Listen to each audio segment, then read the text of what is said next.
Шыңғыс ханға дейінгі Қазақстан жерінде рулық тайпалық халықтар, рулар өмір сүрді. Олар да сол көшіп келген моңғолдар сияқты көшпелі мал шаруашылығымен шұғылданады. Бірақ та мына жақтан көшіп келген халық пенен жергілікті халық екеуі тағы да үлкен трансформацияға түседі.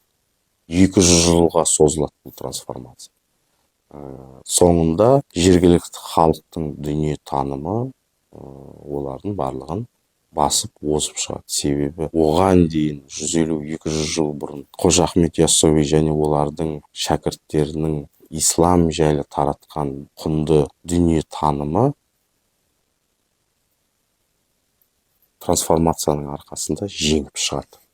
Және де өзіндік бір кодты алып келеді. Яғни қазақтарға тән ол. Мысалы, тектілік феномені, жаңағыдай жеті атаға дейін қыз беріспеу, қыз алыспау деген сияқты әлемде басқа халықтарда жоқ.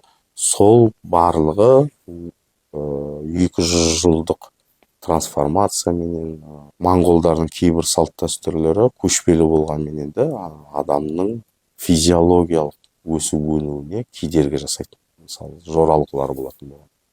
Әке-шешең 60-тан асса, оны өз қолың өлтіру деген сияқты. Соның барлығын ысырып тастап, көшпелі мәдениетке негізделіп, исламның бүкіл заңдарын, канондарын өздерінің бойына алады.